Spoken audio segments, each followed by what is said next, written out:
So 11 days na po tayo sa 2026. Kumusta na po kayo? Kumusta na kayo? 11 days na po. So around this time of the year, ito po yung panahon na nagpe-prepare po tayo, nagpaplano kasi may 11 buwan pa ahead of us. Tama? At siyempre, sabi ko nga last Sunday, if you were here last Sunday, ang sabi ko, before you can make a preparation, you have to make an evaluation. Without evaluation, you cannot make a preparation. Paano ka magpe-prepare? Hindi mo nga alam kung nasaan ka na. Tama? Halimbawa, finances mo, nasaan na yung finances mo?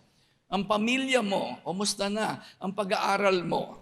So kung gusto po natin maging malinaw ang tatakbuhin ngayon 2026, kailangan po ay mag-evaluate tayong mabuti, right? So ngayon, marami po mga tao may mga plano na. Ang plano mo siguro ay mas maging mayaman ka this year. Hindi masama po yon. Yung iba sa inyo, ang plano makatapos ng pag-aaral. Pero alam po ba ninyo, ang karamihan ng sabi po ng pag-aaral, karamihan po na nagpaplano tuwing gantong panahon ay kung paano hahaba ang buhay. Sabi mo sa katabi mo, hahaba kaya ang buhay mo? Mukhang hindi na yata. Yun po talaga ang concern. Kaya alam nyo, sikat na sikat ngayon yung mga wellness. Tama? Yung mga nag-exercise, ang daming gym ngayon. Ako rin po, madalas ako sa gym. Nanonood lang po ako, hindi po ako nagbubuhat. Okay, nanonood lang po ako doon. Hindi nyo napansin yun, ang daming produkto sa online. Paano lalakas ang katawan mo? Paano ka magkakaroon ng energy? Kasi nga po, ngayon, yan po ang gustong-gusto ng tao. Kasi nga po, daming sakit. Ang daming namamatay everyday. At puro negative ang nadidinig po natin. Kapag nag-Google po kayo, Google, alright, nag-Google, pag pumunta ka dun sa isang website, ang pangalan ng website, yung top 10 mental health hacks. Lalabas lahat yun. Lalabas. I-type mo yan, i-type mo, alright? Kunyari, meron kang laptop, kunyari, nagaganyan ka, alright? Lalabas mo dyan, ano-ano yung mga pampaganda ng isip ngayong taon na to. Yan yun, 10 yan. Para, alam mo, maging healthy ka mentally. Yan po yan, mababasa nyo. Meron din po isang website, tinignan ko kasi nga po, magme-message ako ngayong umaga, kaya ano ba yung best ways to boost your physical health? Pag yan, tinype mo sa Google, lalabas mo lahat yan. Ang sasabihin dyan, mag-exercise, tama? Yun po ang makikita nyo dyan, matulog ng mga 8 hours a day, kumain ng prutas, gulay, huwag kang manigarilyo, huwag kang magda-drugs. Okay, yan po yung mga makikita nyo dyan. Meron pa nga makikita kayo dyan, subukan mo ang yoga, meditation, yun ang makikita po ninyo. Pero alam nyo, interestingly, may hinahanap po ako dyan na hindi ko nakita. Nakita ko siya doon sa Harvard, alright, sa Harvard School of Public Health. Eskwelahan po yan sa Amerika, sikat na eskwelahan po yan. Harvard. Sino rito graduate ng Harvard? Sa gilid ng Harvard ka gumraduate. Pag binuksan niyo po yan, tinype mo, nakalagay doon, paano hahaba ang buhay mo? Nakalagay doon, isa doon mag-church ka every Sunday. Kasi baka sabihin nyo, nambobola ako, pumunta po kayo. Pumunta kayo dyan. So, hindi nyo makikita yan sa mga ano-anong website, sa mga self-help books. Alam niyo yun? Pero dito po sa pag-aaral po nila, na-discover nila na going to church every Sunday could add at least 30% of years in your life. Ako po, 35 years na po ako nagsisimba every Sunday. Walang absent, okay? Para sa hindi nakakaalam. 35 taon na po ako na nagsisimba every Sunday. At hindi po ako napipilitan hindi ako naiinip. Masaya ako tuwing ako'y nasa bahay ng Diyos. Kaya kita niyo po ngayon, di ba? Sino magsasabing ang edad ko po ngayon ay 45 na, mahigit. Mahigit. Alright? Huwag kayo magdadagdag na masyadong malaki. Hindi, totoo lang po. Ako po 68 years old na ako. Alright? Hindi mo ka 68, mo ka 67 and 10 months. Alright? Kasi birthday ko po sa March. Okay, magsi-69 na po ako sa March. Pero wala akong sikreto, no? Ang sikreto ko lang po talaga, kaya tama yung sinabi sa Harvard School of Public Health. Kasi sa loob ng 35 taon ko na pagsisimba, ang saya ko, umaawit ako sa Panginoon. Nakikita ko kayo dito, ang saya ko. Hindi kayo naniniwala, masaya ako pag nakikita ko kayo, no? Yung bang katabi mo, pag nakikita mo, sumasaya ko ba? Para naasar ka, no? Nakakatulong yun to boost your physical health, mental health. Kasi alam niyo bakit? Kasi bukas, papasok ka na naman sa eskwelahan, opisina. Ano pinag-uusapan dyan? Problema, hirap ng buhay, ang tagal ng sweldo, ubos na yung 13-month pay. Tama? Tama ba? Tapos sa kapitbahay mo, makikita mo na naman yung mga basura, ang pagdagbasa ka ng balita, puro nakawan, awayan ng awayan yung mga leaders natin, hirap na hirap daw ang Pilipinas, grabe. Mula Lunes yan ha, Martes, kaya bugbog na bugbog ka sa problema. May stress ka dyan. Kaya maraming mga tao ngayon, stress. Pumasok kayo sa eskwelahan ng pinag-uusapan ng mga bata, high school and college, yung boyfriend nila, girlfriend nila, yung tatay nilang lasenggo, yung kuya nilang adik. Tama? Ang pinag-uusapan ng mga bata sa eskwelahan, paano natin lalagyan ng tamtax ang upuan ng principal, yung mga ganyan. Puro kalokohan ang pinag-uusapan sa eskwelahan. Hindi mo madidinig ang Diyos sa eskwelahan. Hindi mo madidinig ang Diyos sa opisina mo. Ang madidinig mo dyan, puro problema, kabastusan, puro mga green jokes, puro saan tayo iinom, saan tayo babatak, saan tayo mag-gimmick, di ba? Mga ganon. Kailan ba ang sweldo, ba't ang tagal? So, hindi ka magtataka kung bakit ganito ang buhay. Kung ba't umiigsi ang buhay. Kung bakit 40 anyos lang, high blood na. Biro mo nung Pasko't Bagong Taon, tinirang mo ba na may morcon, tsaka lechon. Tapos bumili ka ng leche plan, nakalagay, free diabetes. Di ba? Kaya January, ang daming high blood. Inom yung katabi mo, payat-payat high blood. Di ba? Kasi grabe ba naman yung tinira mo nung December eh. Tapos eto na naman, balik tayo sa reality. Balik tayo sa normal na buhay. Trabaho na naman, problema na naman. So hindi ka taka-taka, umiigsi po ang buhay ng tao ngayon. Maigsi. Tsaka ang daming sakit. May kaibigan kami ni Pastora Angie, nagkita kami no isang araw. Ang edad niya ay 38 years old, na-stroke. Na si Nico. Di ba si Nico? 38 na-stroke. Grabe. Batang-bata na stroke. Kaya sabihin mo sa katabi mo, galaw-galaw din, baka ma-stroke. Galaw-galaw din. Alright? Yung kaibigan ko, hindi kumakain ng baboy, hindi naninigarilyo, hindi umiinom. Grabe, walang bisyo, jogging ng jogging. Malinis ang buhay. Makikita mo siya dyan. Teka, sipak yun eh. Makikita mo siya sa C4, Road 10, grabe. Jogging ng jogging, isang araw. Nabundol ng truck, patay. Kasi sabihin mo sa katabi mo, huwag kang magja-jogging. Lalo sa Road 10. Bata yon, mga 58 years old lang yon. Yung iba sa inyo, pag binanggit ko pangalan, kilala niyo yon kasi mayaman sila dun sa sipak.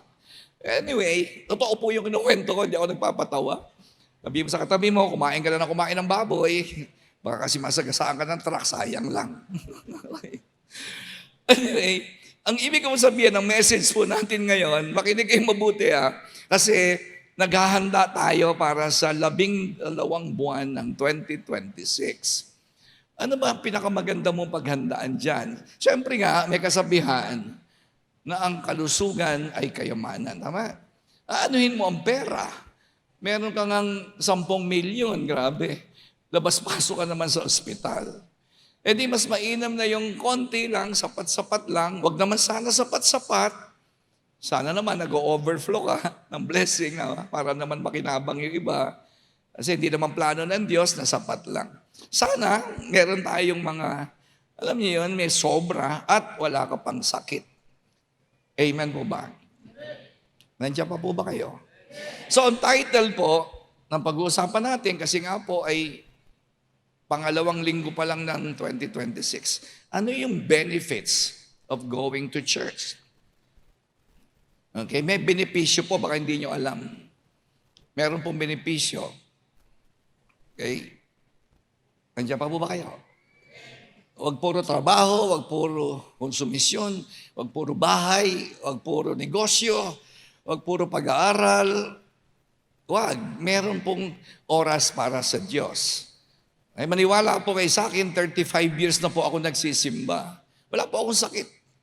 Wala akong maintenance, wala akong iniinom na gamot para sa rheuma, wala akong rheuma. Wala po akong high blood, wala akong hypertension, wala akong problema sa aking colon or sa buong katawan ko po ay completely whole. Praise the Lord for that. Right? Isa lang maintenance ko lang po paano ma-maintain yung itsura. Yan lang po ang problema ko. Sabi mo sa katabi mo, malayo pa mahal na araw, ba't ganyan itsura mo? Parang Biyernes Santo na.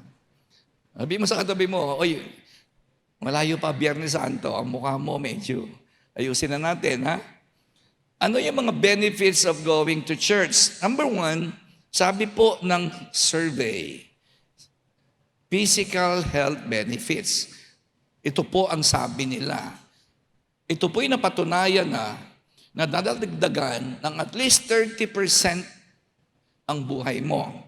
Kung ikaw ay dapat mamamatay ka na sana ng 50, pero pag ikaw ay active sa church, alright, nadadagdagan niya ng mga at least 12 years. Siyempre, hindi mo nakikita yan. Ang pinag-uusapan po natin dito ay yung natural way, not natural way.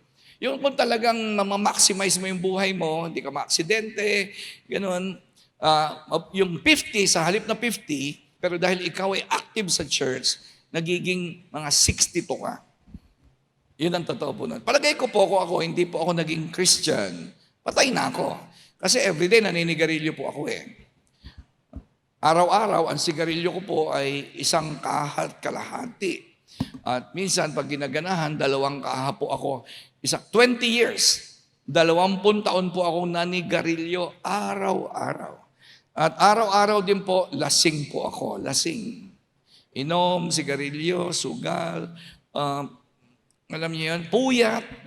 Puyat dahil sa barkada. Kaya, naniniwala po ako kung hindi po ako niligtas ng Panginoong Jesus. Palagay ko po, matagal na po akong kinain ng lupa. Pero hanggang ngayon, ganito po ang buhay ko. Siyempre, natuklasan ko po kasi yun, na meron palang physical health benefit. Ito daw po ay katulad ng parang tumigil ka sa sigarilyo, hindi ka na umiinom. Ganyan po ang katumbas niyan. Alright? Kaya po maganda, sabihin mo sa katabi mo, huwag kang mawawala sa church. Sabihin mo sa katabi mo, huwag kang mawawala sa church.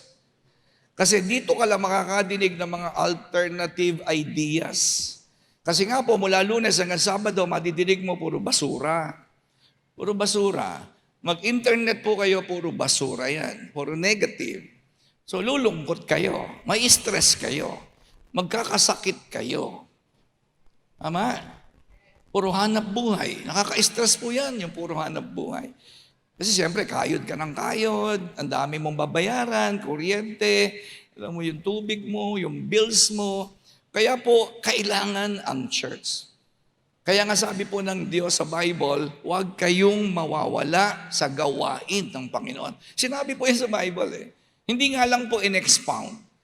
Pero ang mismong mga tao na ang nagsasabi, napatunayan, na nadadagdagan ng 30%, mas sumasaya ka. Alright? Gumagaling ka sa sakit. Yun ang number 1. Number 2, ito po ay topic. Hot topic ngayon to, hot topic. Yung mental health problems. Alam niyo, nababalitaan niyo siguro mga teenager na mamaril, no? Sa Amerika, sa Australia, mga teenager, 15 years old, 16 years old, namamaril ng kaklase. Nabalitaan niyo yun, namaril sa Australia, magtatay. Di ba? Magtatay sila. Namaril sila ng namaril ng mga tao. Ano problema nun? Mental yun. Narinig mo naman yung salitang, sabi mo sa katabi mo, pang-mental ka ba? Narinig nyo na yun? Pag sinabing pang-mental ka, ibig sabihin, may tama, may amats ka, may amats. Alright? Ibig sabihin na may amats, malakas tama. Mental health problem. Bakit po nagkakaroon ng mental health problems? Kasi nga po sa dami ng pressure. Nakita nyo, bakit natututok uminom? Hindi nga kasi alam kung ano gagawin sa buhay. At least pag uminom, makakalimutan sandali yung problema. Siyempre, alam ka namang everyday, uminom ka ng uminom. So, hindi masosolve ang problems, lumalaki ang problems. At siyempre, alam niyo ba ang mental health problems? Kung saan po nag-originate? Alam niyo kung saan? Yung hindi mo alam ang sagot sa problema, pero isip ka pa rin ng isip. There you go. Alright? Ulitin ko. Bakit maraming mental health problem? Stress, depression. Bakit? Kasi nga po, yan ay nagmumula sa problema na wala ka namang sagot. Pero hindi mo makalimutan at tanong ka ng tanong, bakit? May kaibigan ako ngayon, kamamatay lang na anak niya. Kamamatay lang na anak niya, 2 weeks ago. Panay tanong niya, bakit namatay anak ko? Walang sagot doon. Kung gusto mo ng sagot, tumigil humingi, di namatay. Pero dahil nagpipilit siyang sagutin yung tanong na walang sagot, ano papasok doon? Depression. Kaya maraming tao depressed. Kasi bakit ako natanggal sa trabaho? Ewan ko. Bakit namatay ang anak ko? Hindi ko alam. Bakit ang tatay ko naging addict? Hindi ko rin alam. Yan ang mga maraming tinatamaan dito. Kasi sa halip na magtiwala ka sa Diyos, pipilitin mong sagutin yung problemang walang sagot. Nasubukan nyo na ba yun? Nasubukan nyo na ba yun? Ako po, magpapakamatay ako noong 1987. 1987. Sumubok na po ako. Nagtutok na po ako ng baril. Kasi po, na-bankrupt ako eh. Naubos pera ko, napalayas ako sa bahay ko, nakikitira na lang ako, nakikikain ako noon eh. Nangungutang ako ng 100 piso para kumain ako ng 3 days. Titipirin ko yung 100. Okay? Para 30. Tapos mangungutang na naman po ako. Siyempre, ang isip ko, ba't ako nagkaganito? Hindi ko masagot. So ngayon, dahil hindi ko masagot, bakit ako na-bankrupt? Ba't ako naghirap? Paulit-ulit, yon. Depression po talaga yon. Tingnan mo yung katabi mo, mukhang depressed ba yan? Sabihin mo sa katabi mo, makinig ka muna ng message ngayon. Sige, sabihin mo sa katabi mo, tingnan mo yung itsura niya. Parang nilukot ng 7 Bombay ang mukha. Depressed, malungkot. Mental health benefits po yan. Ang sabi po ng Bible, again, yun daw po mga nagsisimba regularly, bumababa daw ng mga 40% ang possibility na ikaw ay ma-depress. Yun daw mga bata, especially yung mga bata na ang pamilya, broken family, no? Ang daming broken family ngayon dito sa Navotas, Malabon, Caloocan. Sigurado ako may kakilala ka, broken family. Walang tatay, walang nanay. Yung mga batang yan ay very prone to depression. Kaya tamo, nakikipag-sex, high school pa lang. Ama, bakit ang high school nakikipag-sex na? Kasi nga galing sa broken family. Walang sagot sa problema nila. Di ba? Malulungkot. Kaya umiinom na yan. Iinom na yan. High school pa lang, iinom na yan. Di ba? Kasi nga, hindi kaya. Biro mo, 14 years old, 17 years old, tapos wasak ang pamilya. Ano aasahan mo sa batang yun? Napakamura ng isip, tapos nawala ng tatay, nawala ng nanay. Tapos hindi kumakain. Right? Pero pag nagsimba raw yung bata, ayon po sa study, hindi ako may sabi, punta kayo doon sa mga website. Kasi yan po'y napatunayan. Pag nagsimba raw ang bata, ang laki raw ng porsyento na bumaba ang tendency na ma-depress kahit galing pa siya sa magulong pamilya. Kasi ang tawag po dito sa dulos, hindi po ito church. Ang isang tawag dito, community.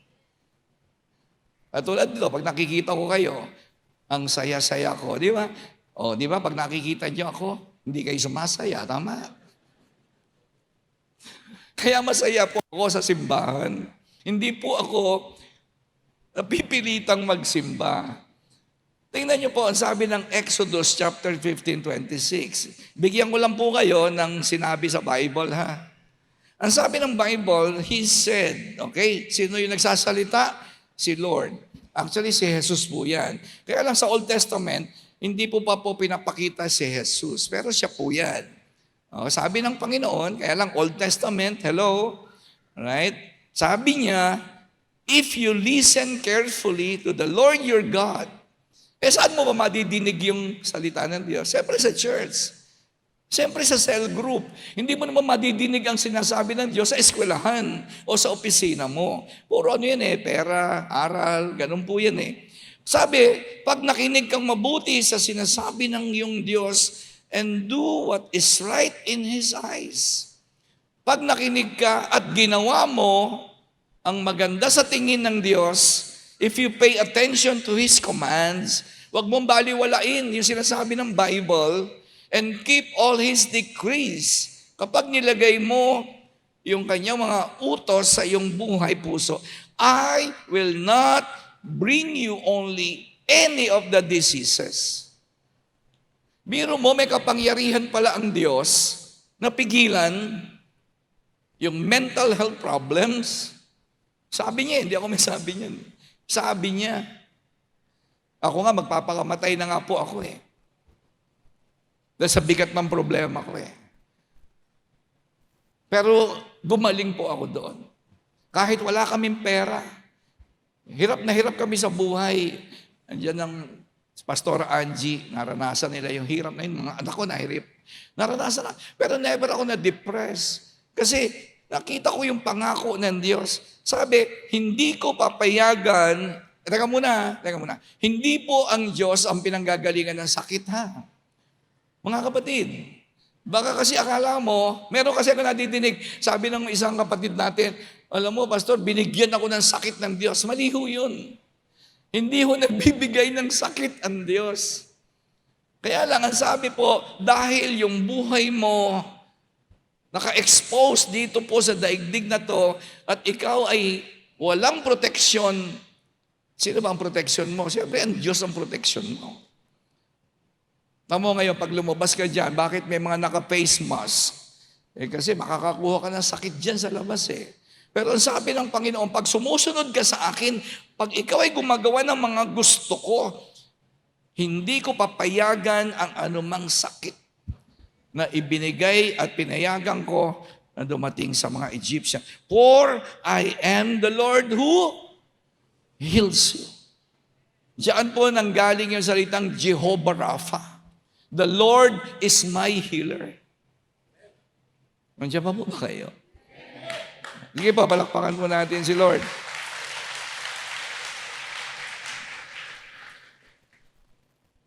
Ang Diyos po ang manggagamot. Kaya lang, ang sabi, nakikinig ka ba ng salita ko? Paano yan kung di ka nag-church? Anong madidinig mo sa buong linggo? Ano pinapanood mo sa television? Tapos sa bahay, murahan pa ng murahan, di ba? Yung mag-asawa, lagi nag-aaway. Yun lagi mo nadidinig. Yung anak, lumalaban sa magulang. Di ba? Sa eskwelahan, ganun din. Anong madidinig mo sa eskwelahan? Diyos ko po. Di ba? Grabe po ang mga kabataan ngayon. Kaya dito lang sa church, dito lang, walang ibang lugar. Kahit sabihin na natin na, tingnan ko nga kung ano dyan. Kaya kung ako po sa inyo, meron kayong mga kaibigan, kapamilya, kakilala, kapitbahay, kamag-anak, na mukhang may problem. Dali nyo sa church. Hindi ho para maging member natin, kasi kawawa naman sila Para at least makarinig sila ng alternative ideas.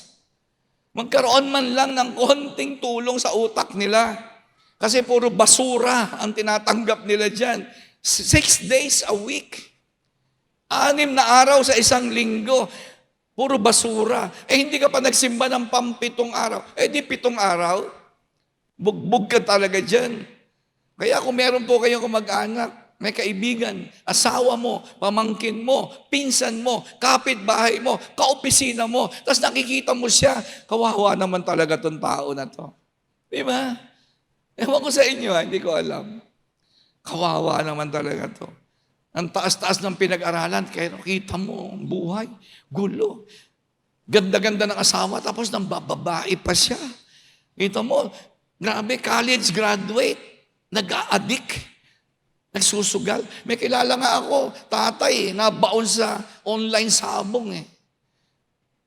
Nagbukas lang ng cellphone, na nagkahirap-hirap ang buhay. Pero mo yun, nagbukas lang ng cellphone, naghirap ang buhay. Kasi, tumaya sa online gambling eh. Kasi wala nga alternative na mga idea na nakikita. Wala siya nadidinig na iba eh. Sabi niya, di ba, ba't ka nagsugal? Kasi naglilibang lang ako. Di ba ganun ang sagot? Ba't ka nagsugal? Naglilibang lang kasi ako. Ba't ka umiinom? Kasi naglilibang lang ako. Kasi nga walang alternative. Akala nila yung alak, sugal, babae, sex, pornography, yung mga bagay na yun, akala yun ang magbibigay ng saya sa buhay nila. Hindi. Sabi ni Lord, I am the Lord who heals you. May problema ka, ako lang ang pag-asa mo. Sa New Testament, ito si Jesus na po nagsalita mismo. Ito ngayon si Jesus na. Matthew chapter 4. Kanina, Old Testament, hindi binanggit ang pangalan. Pero dito, binanggit na ang pangalan. Jesus, sabi po ng Bible.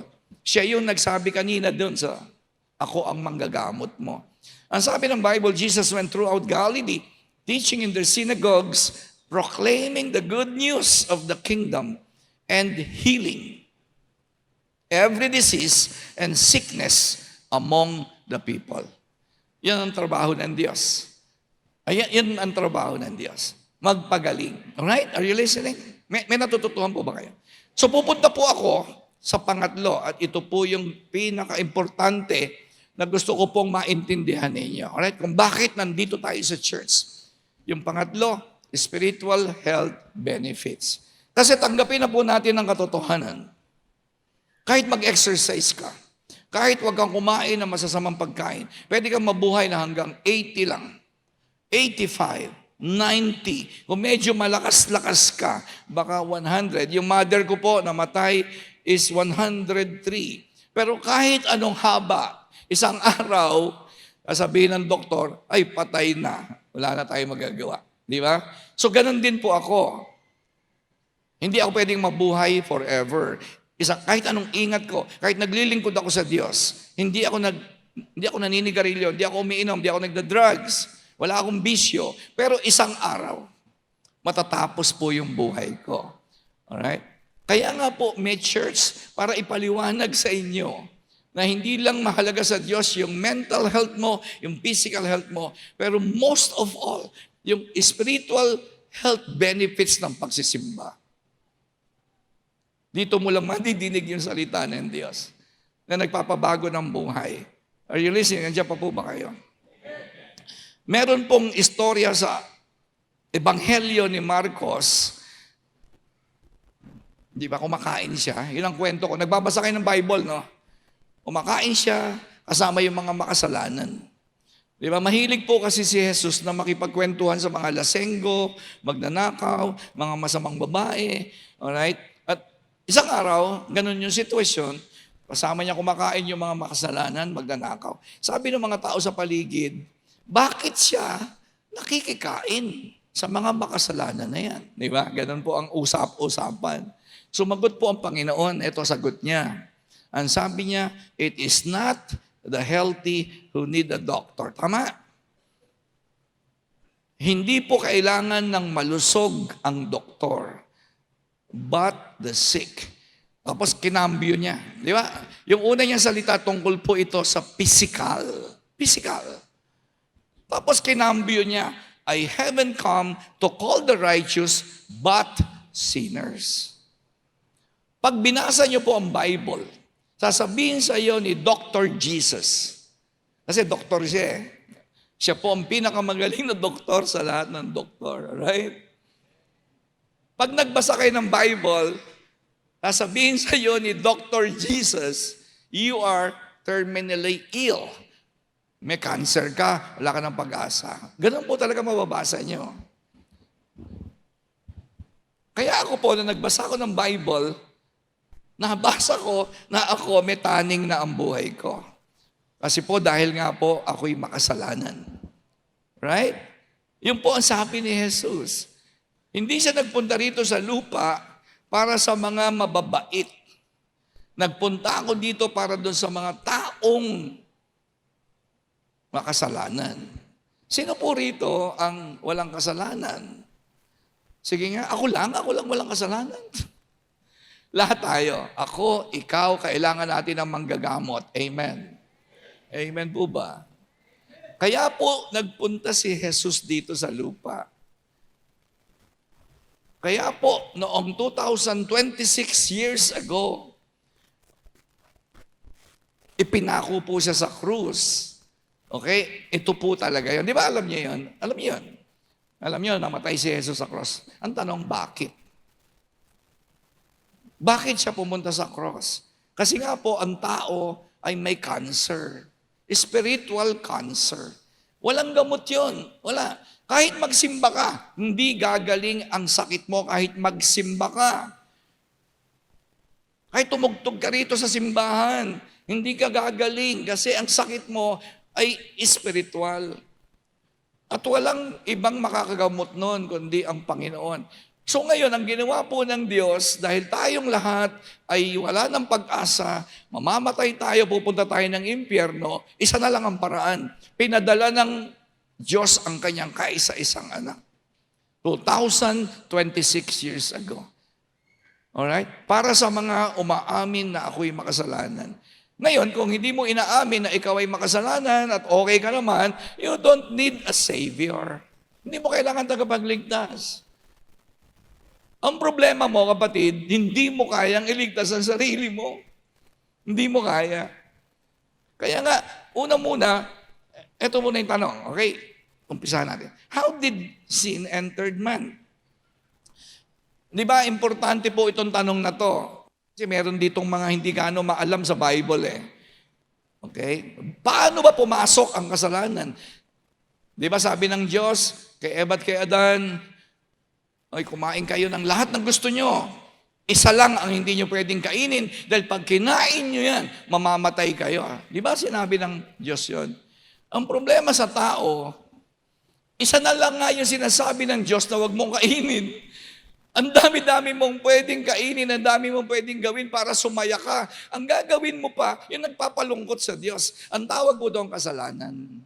Kasi baka mamaya iniisip nyo, kasalanan? Ano ba kasalanan? Pumatay ng tao? Yes. Magnakaw? Yes. Mangalunya? Yes. Pero hindi ka naman papatay ng tao, hindi ka naman nangangalunya. Pero ano ba yung kasalanan na talagang mamamatay ka rin? Yung mga ginagawa mo na nagpapalungkot sa Diyos. Ang tawag dyan, kasalanan. Kasi baka iniisip mo hindi naman ako pumapatay. Mabait naman ako. Konti lang naman ang chinichismis ko sa barangay namin. Mas chismosa nga yung katabi ko Di ba? Ganun yun Ang tingin mo sa sarili mo, ikaw ay hindi karapat-dapat mapunta sa impyerno. Kasi nga, hindi mo naintindihan yung kasalanan. Yung kasalanan mo, hindi ka seryoso kasi dyan. Alam niyo yung mga pupunta sa impyerno? Hello? Tingnan mo yung katabi mo. Baka papuntang tingnan mo yung mukha. Mukhang taga-impyerno ba yan? Alam niyo kung bakit pupunta sa impyerno ang tao? Sana maintindihan niyo to. Dadahan-dahanin ko to. Dadahan-dahanin ko. Kaya pupunta sa impyerno ang isang tao kasi hindi mo sineryoso yung kasalanan. Halimbawa, nagsisinungaling ka. Akala mo, maliit lang yun. Hindi mo siseryosohin yun, tama?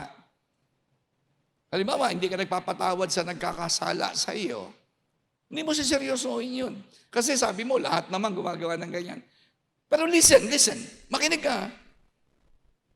Ang Diyos ay sobrang seryoso sa kasalanan that His only Son had to die on the cross. That's how serious sin is to God. Ganon kaseryoso ang Diyos sa kasalanan. Ikaw hindi eh. Hindi ba ikaw hindi? Dahil ang tingin mo sa sarili mo, konti lang kasalanan mo. Hindi namatay si Jesus sa cross dahil sa malalaking kasalanan. Namatay si Lord sa kasalanan. Walang sukat yun. Walang maliit, walang malaki. Meron bang germs na mabait? Sige nga, basta germs yan. Hindi si Kuya germs. Nakikinig mo ba kayo? Walang maliit na germs. Basta germs. Ikaw, ano ba iniisip mo sa kasalanan? Mas mabait ako kaysa kanya. Di ba ganyan ka? Kaya hindi ka makapaniwala na pupunta ka ng impyerno. Pero look, alam niyo kung ba't ako na-born again? Alam niyo kung ba't ako naging ganito? Kasi naintindihan ko na ang pinakamamahal na anak ng Diyos, pangalan niya Jesus, ay kailangang mamatay sa cross dahil sa kasalanan ko. Naintindihan ko yun. At siyempre, simple lang. Hindi na ako nagsabing, Lord, maliit lang naman kasalanan ko eh. Mas masama nga siya kaysa sa akin. Walang ganun, makasalanan talaga ako. Yun ang pupunta ng langit. Hindi yung, nagsisimba naman ako, Lord. Siguro okay naman ako. Hindi mo kayang iligtas ang sarili mo sa pagsisimba. Kung kaya mong iligtas ang sarili mo sa pagsisimba, hindi na kailangan mamatay ng anak ng Diyos sa krus. Magsimba ka na lang, maliligtas ka na. Bakit namatay sa krus? Dahil hindi ka nakapagliligtas ang pagsisimba. Hindi nga eh. Ama? Kung nakapagliligtas ang pagsisimba, lahat kayo papunta na ng langit. Tama? Tingnan mo yung katabi mo. Mukhang papunta ba ng langit? Grabe, alanganin, no? Tanungin mo, pupunta ka ba langit? Ang nasagot niya, opo, pupunta po ako langit. Kaya tabo magtanong ka, saan ka pupunta pag namatay ka? Sabihin mo, kausap mo, siguro, siguro? Hindi pwedeng siguro. Alright? Andiyan pa po ba kayo? Halimbawa, nakita mo si sister, nandiyan sa labas ng mall. Sabi mo, sister, ka pupunta? Hindi ko nga alam eh. Toyo yun. Pag mental yun. Pero mo nandyan, hindi alam kung saan pupunta. Hindi nga alam ha. Bakit ko po sinasabi ito? Kasi yan ang problema ng tao. Tanungin mo yung nanay mo.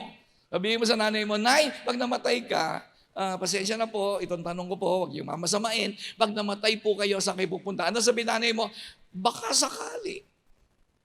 Ano yan? Casino? Baka sakali? Hama-jackpot. Hindi yung alatsamba yun. Sinasabi po ng Bible, maliwanag pa sa sikat ng araw, bago ka umalis sa daigdig na to, dapat alam mo na kung saan ka pupunta. Hello? Ako po, madalas ako umalis ng Pilipinas, no? Ng Manila. Madalas nasa airport po ako. Alam nyo ba, na pag umalis ako ng bahay ko, alam ko na kung saan ako pupunta. Alam nyo ba yan? Alam nga namang makita nyo ako, Pastor, ba't may dala kang maleta? Saan ka pupunta? Hindi ko nga alam.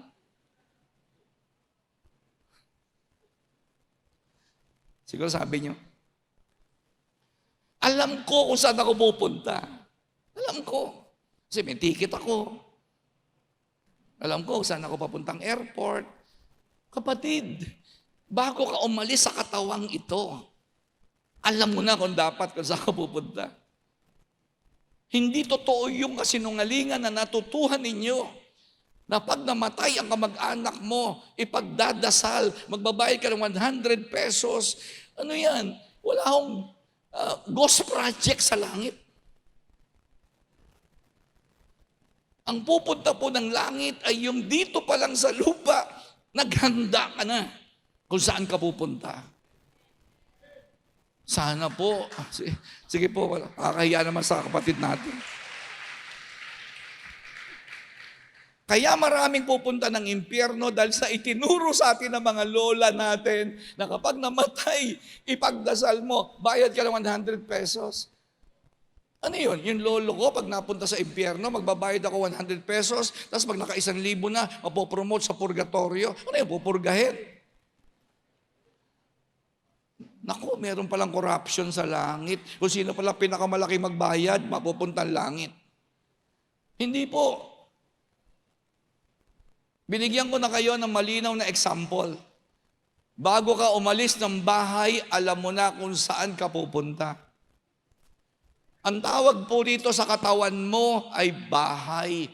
Bago umalis ka sa bahay na ito, kasi hindi mo ito madadala sa langit. Ang tawag dito ng Bible, bahay. Nakatira pansamantala. Ang nakatira dyan yung kaluluwa mo. At bago ka umalis sa bahay na ito, alam mo na kung saan ka pupunta, impyerno o langit. Dahil pag nagkamali ka dyan, sorry. Ngayon, ito po nangyari, di ba?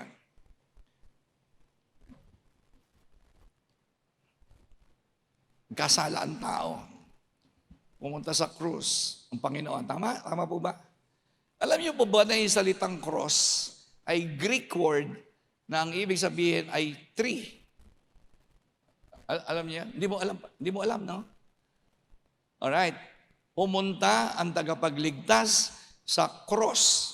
Ang ibig sabihin po ng cross, hindi po yan English.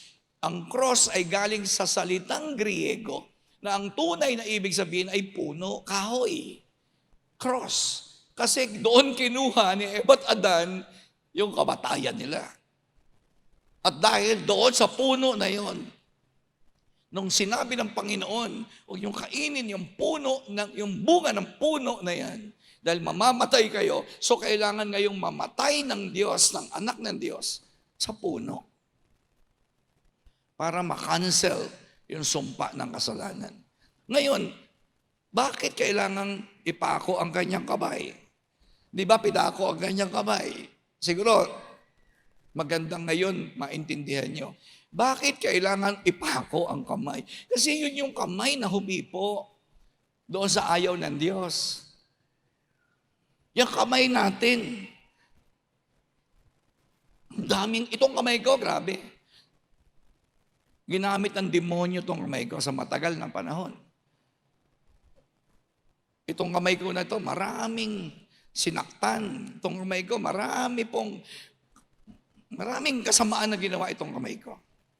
Kaya kailangan yung kamay na humipo doon sa bunga na naipasa sa atin, kaya itong kamay na ito ay ginagamit ngayon ng Diyos. So kailangan ipako ang kamay ni Jesus dahil ang tawag sa Kanya, manunubos, tinubos niya yung kamay ko. Na kahit anong hirap, hindi ka umasenso. Sino rito, ilang taon ka ng kayod, hirap ka pa rin. Kasi nga ang kamay mo ay walang pagpapala. So kailangan pumunta ni Jesus sa cross, hindi po siya pinilit. Ha? Kasi baka akala nyo, pinilit po siya. Ang tingin nyo, pinarusahan siya. Hindi. Binigay ni Jesus yun. Sa totoo lang, binigay po ng Panginoon kasi alam niya, pag hindi niya binigay ang kamay niya, hindi ka makakalaya at itong kamay na ito, hindi magiging pagpapala ito. Ano ba ginagamit ni Jesus para magpagaling na may sakit? Kamay. Ano pinagamit ni Jesus para mabuhay ang patay? Kamay. Ano ginagamit natin ngayon? Kamay. Para yung kamay mo maging kamay ng pagpapala at maging kamay ng Diyos. Palakpakan natin ang Panginoon. Why was his side pierced? Ito pa. Bakit sinaksak siya sa tagiliran? Kasi akala natin, ano lang yan, mga random, di ba? Kasi ang lulupit ng mga sundalong yan. Hindi po. Kasama po yan sa script ng Diyos. Kasama yan. Bakit po kailangan saksakin siya sa tagiliran? Kasi yung babae na naging dahilan ng kasalanan ay galing sa tagiliran ng lalaki. At nung mamatay si Jesus sa cross, hindi lang po niya binayaran ang kasalanan ni Adan, binayaran din niya ang kasalanan ng babae. Kaya kayo mga babae, na dahilan ng kaguluhan ng mundo.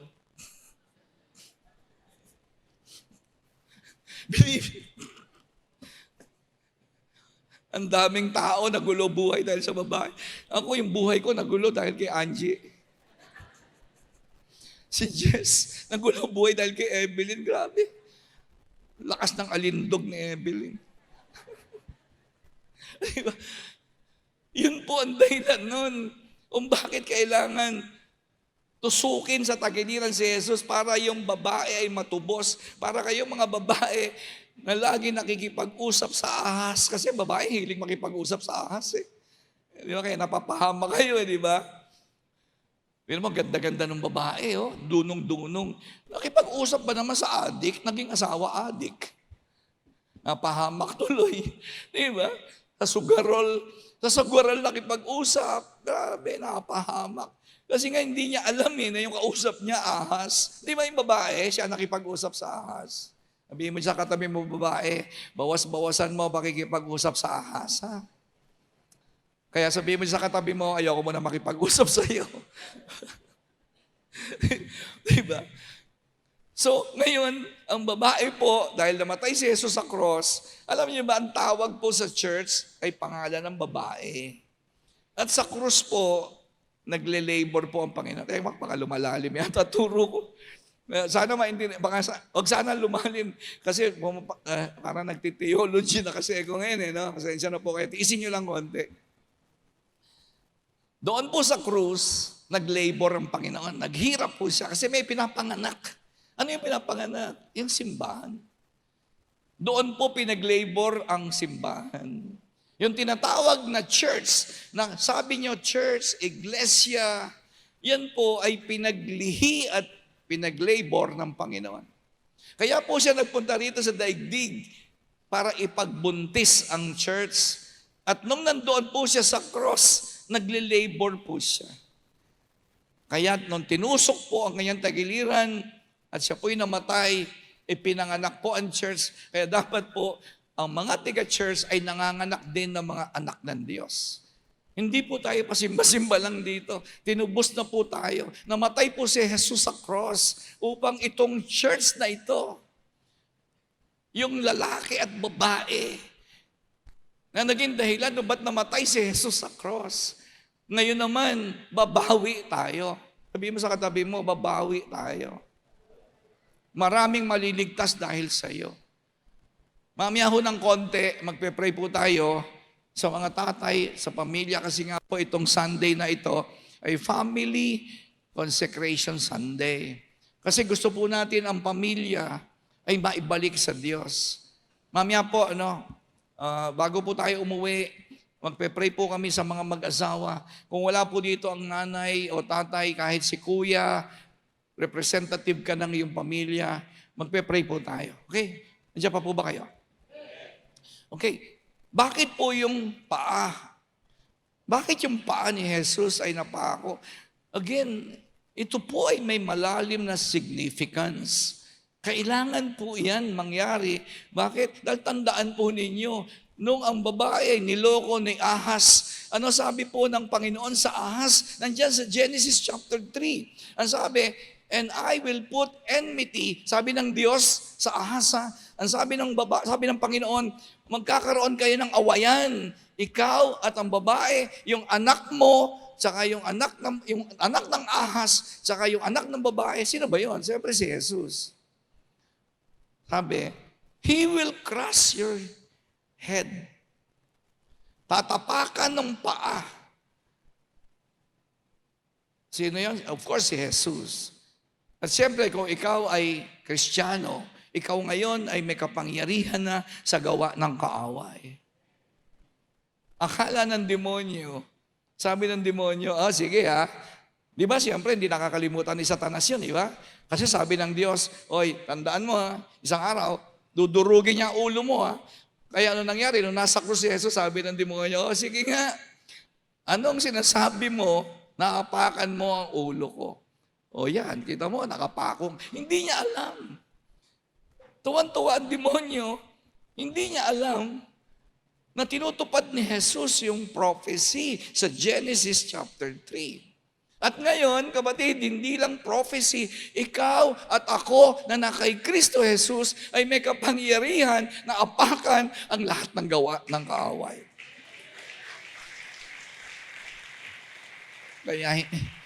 Kaya hindi mo kailangang mabuhay sa kasalanan.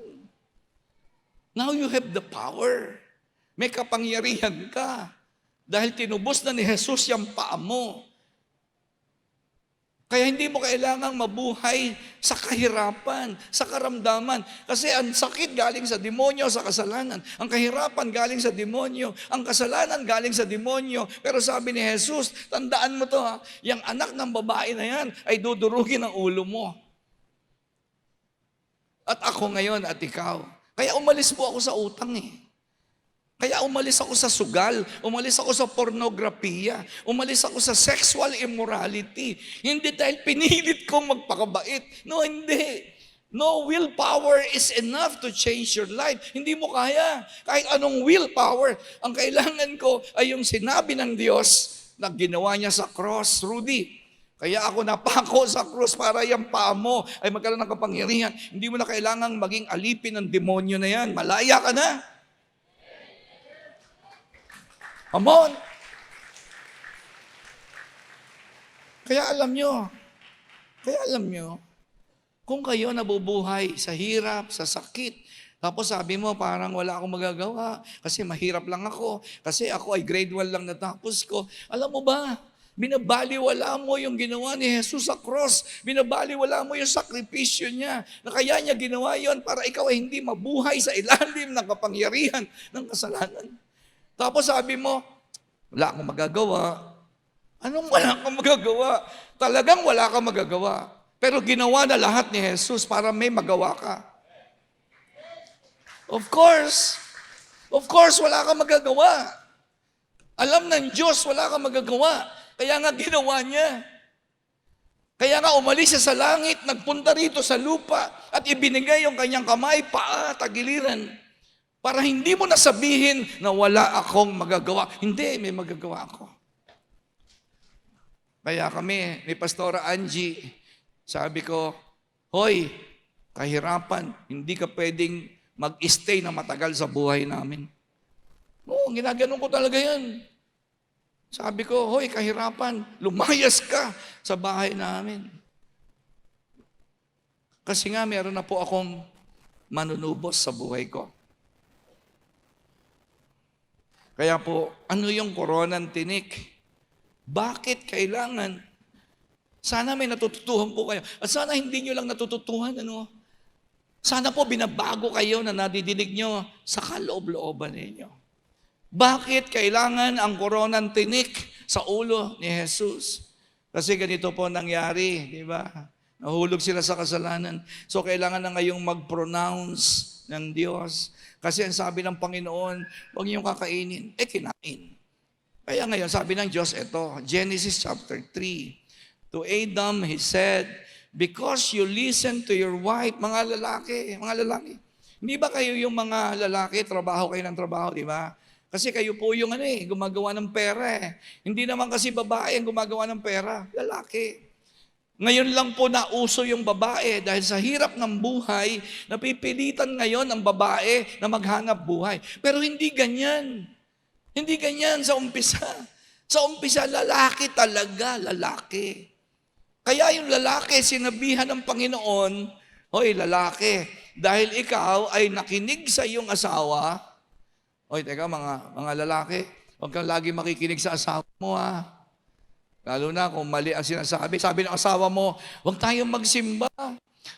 Mag-mall na lang tayo. Sabihin mo sa asawa mong babae, mga lalaki, makikinig kayo. Pag sinasabi sa'yo ng asawa mo, huwag tayong magsimba, sabihin mo sa asawa mo, oy, Satanas, lumayo ka sa harapan ko. Kasi sabi ng Diyos, dahil nakinig ka sa asawa mo. Yun ang problem. Ngayon, ang problema ng mga lalaki, alam niyo kung bakit ang gulo-gulo ng pamilya? Kasi yung lalaki, Diba? Sa halip na manindigan siya sa totoo, sa tama, sa Diyos, siya pa yung sumusunod doon sa asawa niya. Okay lang sumunod kayo sa asawa niyo, ha, na babae, ha. Kung sasabihin ng asawa mo, darling, mag-pray tayo. Yun. Sumunod ka sa asawa mong babae. Okay, sasabihin ng asawa mong babae, darling, linggo ngayon, magsimba tayo. Yan, sumunod po kayo dyan. Kasi nga, bumabawi yung babae. Bumabawi po ang babae. Mga babae, bumawi na kayo. Alright?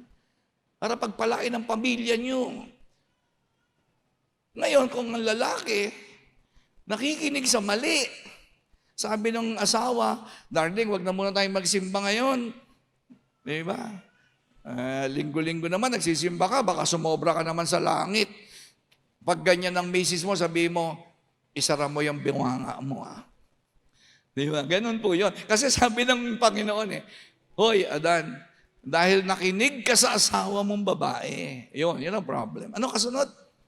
Sabi ko sa'yo, wag Curse is the ground. Dahil nakinig yung lalaki sa mali, ito ngayong lupa ay nagkaroon ng sumpa. Ang sabi po ng verse 18, it will produce thorns and thistles. Dati kasi po, libre ang pagkain, libre. Pag sila po nagbungkal ng lupa, tumutubo. Grabe. Ngayon, hindi na. Sabi, ngayon ang lupa ay tutubuan ng tinik. Ang tinik po ay simbolo ng kahirapan. Kaya nilagay po ni Jesus sa ulo yung simbolo ng sumpa ng kahirapan. Tumuro ang dugo niya, tumulo. Kasi tumusok po yung tinik Nung tumusok po yung tinik, tumulo ang dugo. At yung dugo po na yun ang nag-reverse sa sumpa na nandito. Ibig sabihin, pag ikaw ay na kay Kristo na, pag siya ay tagapagligtas mo na, malaki na ang possibility na umalis ka sa hirap. Malaki, kung gugustuhin mo lang. At ang sabi po, tutulo ang pawis dito sa iyong noo. Kaya ang Panginoong Hesus po ay nagtumulo ang pawis sa hirap, may kasamang dugo. At ang sabi, babalik ka sa lupa dahil sa lupa kita kinuha. Mga kapatid, dito na po ako magtatapos. Okay? Pwede po ba tumayo po tayong lahat? Ang sabi po ni Jesus, John 11:26-27. Ang sabi po ng Panginoon, I am the resurrection and the life. Whoever believes in me. Sino po ba yung mga naniniwala? Yung patay o yung buhay? Yung buhay. Kasi po ang patay, wala na po siyang kapasidad na maniwala. Ang kinakausap po dito ni Jesus, yung mga buhay. Sabi, ang sino mang maniwala sa akin, kahit mamatay siya, siya ay muling mabubuhay. Kaya hindi ho totoo yun, na pag namatay, ipagdadasal mo. Wala na pong pag-asa yung namatay. Kasi nga po, magdi-decide ka kung saan ka pupunta habang ikaw ay buhay. Kailangan bago ka umalis sa bahay, Ama, ulitin ko, pasensya na po kayo, makulit po ako kasi nililinaw ko po ito Napaka-importante kasi nito Hindi ka aalis ng bahay o hindi mo alam kung saan ka papunta. Kasi hindi ka naman ligaw Kapag umalis ka ng bahay na hindi mo alam kung saan ka pupunta, ang ibig sabihin naliligaw ka. Pero para wag kayong maligaw, sinabi na po ng Panginoon, para wag kang maligaw, ako yung buhay at muling pagkabuhay. Hindi kayo maliligaw doon.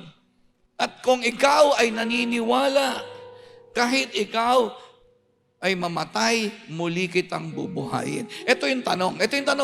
Basahin nyo. Do you believe this? Alam nga naman tanongin ni Jesus yung patay. Yung patay, wala na yun. Pero ngayon ikaw, do you believe this? Ako, 1989, naniwala ako. Kaya alam ko ngayon, saan ako papunta. Hindi ako nangangapa saan ako papunta. Siguradong sigurado. Kung gaano ako kasigurado na sa isang linggo, may ticket na po ako, papunta akong Cagayan de Oro, ang flight ko ay 8:00 ng umaga. Ganon po ako kasigurado ngayon kung saan ako papunta. Bakit? Binayaran na ni Jesus ang ticket ko. Bayad na.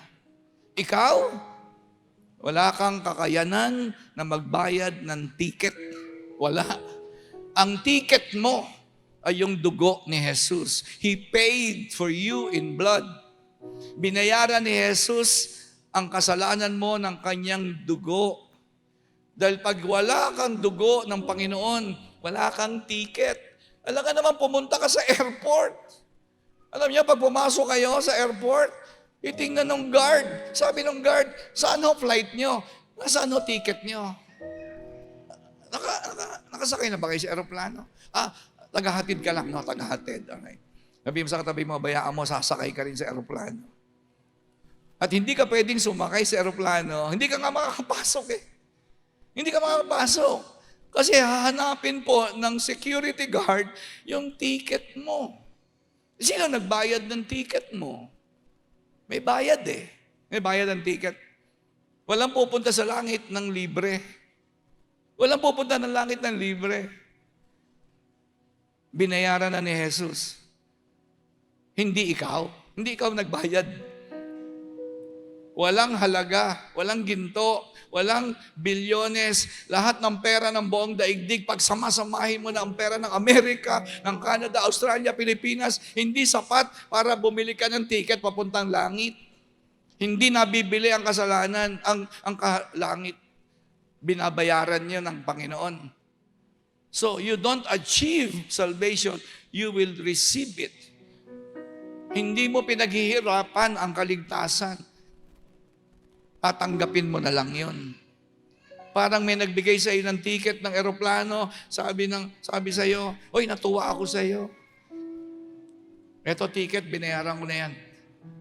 Ganun yun, hindi ikaw ang bumili, wala kang pambili dun. Kaya ngayong umaga, mga kapatid, gusto kong tawagin sa harapan yung mga tatay, nanay. Tandaan mo, pwede kayong mabuhay ng pamilya, anak, apo, hanggang sa mga susunod na henerasyon na ligtas sa kahirapan, ligtas sa karamdaman. Dahil ang buhay natin, iaalay natin sa Diyos. Pwede ba pumunta po rito mga mag-asawa? Kung wala dito, asawa mo, okay lang, ikaw lang mag-isa. Kung wala ang iyong magulang, okay lang, o ikaw yung si kuya. Para yung kamay mo gamitin ng Diyos. Para yung kamay mo maging blessing. Para yung paa mo hindi maligaw. Para yung paa mo may kapangyarihan na tapakan. Yung lahat ng gawa ng kaaway. Hindi mo mapipigil ang demonyo. Ang makakapigil lang sa gawa ng demonyo ay yung mga paa na alam mo na pinalayaan na ng Panginoong Hesus sa cross. At inuutusan kayo ngayon. Hello, makinig po kayo. Inuutusan kayo. Huwag mong papayagan na ang demonyo, pinaglalaruan ng iyong pamilya, ang mga anak mo, ang pananalapi ninyo, ang kalusugan mo. Sabi ng Panginoong Hesus, yayapakan ng paa niya, anak ng Diyos, ang iyong ulo. Dudurugin ang ulo. Grabe yan, kapatid. Kaya itong 2026, kung gusto nyo, humaba ang buhay nyo, okay lang yun. Pero siguraduhin ninyo, pag natapos siyang buhay na yan, alam natin, pupunta tayo kasama ang Panginoon, magpawalang hanggan. Amen. So pwede ba mag-pray sa kanila? Pakitulungan na mag-anoint lang. Mabilis lang, mabilis. Father, we thank you. We believe in the Word. That the Word is more powerful than any situation that we can encounter in this life. Lord, palayain. Malaya na kami sa hirap. Malaya na kami sa kasalanan. Ang mga tatay, malaya na sa kasalanan. May lakas ang mga tatay upang tumanggi sa tukso. Ganon din ang mga nanay. Malaya na rin kami sa karamdaman. Ang mga kamay namin. Sabihin natin mga kapatid, sabihin natin sabay-sabay, Panginoon, itong kamay na ito, gamitin mo. Hindi ko nagagamitin ang kamay sa mga maruruming bagay. Lumaya na ako. Sabihin mo, lumaya na ako sa sumpa dahil sa kasalanan ng kamay. Dahil ang iyong kamay ay ipinako, kapalit ng aking kamay. Salamat ang mga kababaihan dito, mga nanay, sila ate. Lord, sa pamamagitan nila maraming ipapanganak sa kaharian ng Diyos. Ang church, ipapanganak ang maraming churches sa pamamagitan ng mga babaeng kinuha sa tagiliran ng lalaki. Lord, ang mga kababaihan dito kahit mga dalaga, hindi po sila mag-aasawa lang upang sumaya lang ang buhay. Mag-aasawa sila upang silang mag-asawa ay gagamitin mo mightily to expand the kingdom of God in Jesus' name. Sa pangalan ni Jesus, lahat po ng papahiran ng langis, by faith we believe that you have the anointing to move forward. You have the anointing of the Holy Spirit to break the yoke of poverty. Lahat ng pinapahiran ng langis, we believe na meron kayong kapangyarihan na tumaya sa lahat ng kahirapan, karamdaman, lahat ng sumpa na naging bunga ng kasalanan. Panginoong Jesus, salamat binayaran mo sa cross. Salamat binayaran mo na sa cross. Yung hindi namin kayang bayaran. Meron na kaming ticket to eternal life. At habang nandito pa kami sa lupa, malaya na rin kami upang sumagana, upang gumaling sa karamdaman, upang lahat ng meron depression, anxiety, lahat po ng nagdaranas ng mental health problems ay makalaya in Jesus' name. In Jesus' name. Mga karamdaman, Lord, bigyan mo kami ng ability to believe by faith. By faith, Lord. Lahat na may mga physical problems. May problema sa paa, may problema sa internal organs, may problema po sila sa kamay, Panginoon, sa mata. Lord, heal them. Heal them, Lord. At ang church na ito ng dulos, makikilala ka ng mga tao. Hindi ang dulos, kundi si Jesus, ang manggagamot, ang tagapagligtas ng dulos. Salamat po, Lord. Thank you, thank you. Thank you, Jesus.